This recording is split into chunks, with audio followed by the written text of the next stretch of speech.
Wednesday, 6, week 11.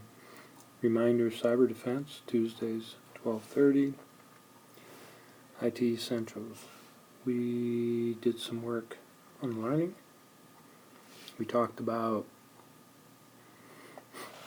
where you are at and focusing on where you're going to be, rather than taking a look at you and taking a look at all these other people in the world around you. You'll never, you constantly chase those or you push those down. What you need to do is just worry about where you're at and then look at your growth. Did some review here. The exam is Monday, Chapter 9. Took the checkpoint, Chapters 7 and 8. We did a nice job. Really, actually, real good job overall. They worked on the virtualization lab. They did that right on the machines in the room, or a few of them did it on their laptops. We were able to just get started talking about operating systems, and next week, Windows install. We'll take a look at how we're going to approach that, and if we don't get started Monday, we'll get the install started for sure on Wednesday, and then the following week we need to go through the chapter on configuring Windows. So yeah, so we'll combine those together.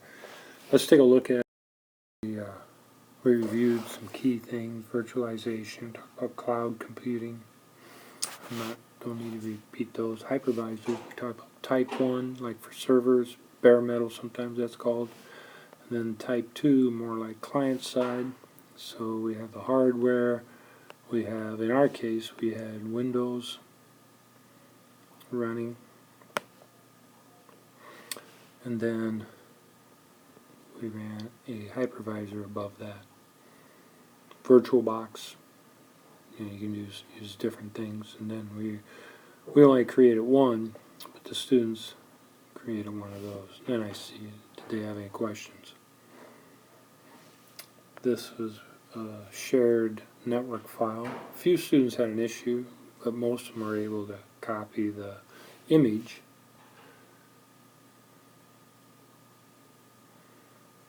down to run on the virtual machine.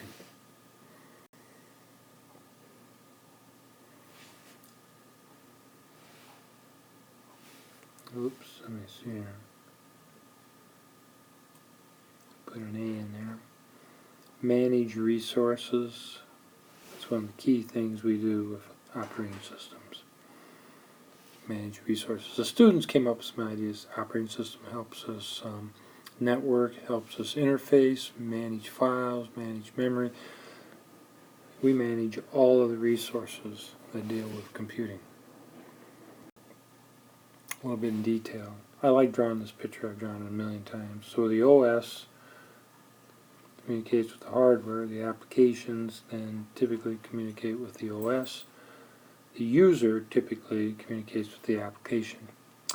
Even though as you become more of an expert, you start communicating with the OS and even communicating with the hardware. And maybe some of the firmware that's tied into that.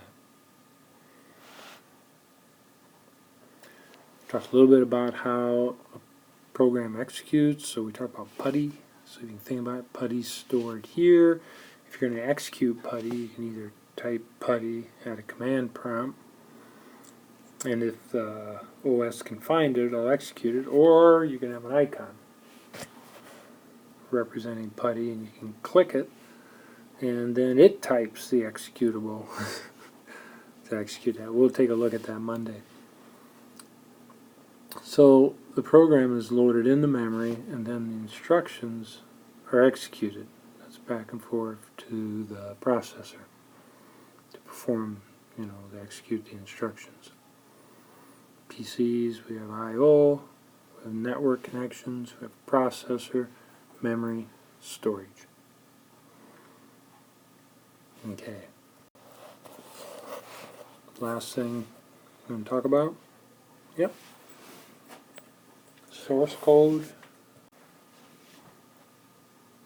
Okay, sorry about that. I have a source code. So this is code written in some language. Some people design code. For example, some students might be doing some JavaScript in the other class, the programming class. That gets interpreted to an executable form that you can execute. The system just does that. That's interpreted. It's scripting. A lot of other code, like for example, we were using the putty. Oh, let me back up there. We were using an example up here. Somebody, you could probably find out, wrote the code for putty as a source code, got compiled into an object code, and then linked into an executable code. In the executable code, putty.exe for executable. And we'll talk just a little bit more about that. So we write this in some programming language. We can compile it if we're not interpreting it like we were doing over here.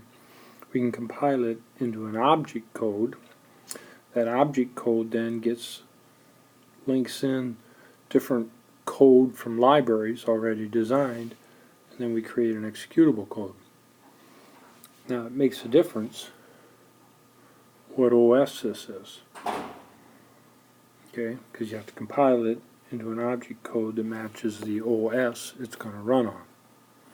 If you remember our previous picture, we had hardware, and then we had an OS, communicates to the hardware, and we have an application, communicates with the OS. So this is something that humans understand, or are supposed to understand, at least coders. And then object code is something the machine understands. We link it into executable, something that runs on the hardware. And it's based off of when it's compiled. So if you want your software to run both on Windows and maybe Linux, well, you can write the source code and then just compile it for each of them. We can talk more about that later on. And that's it for today.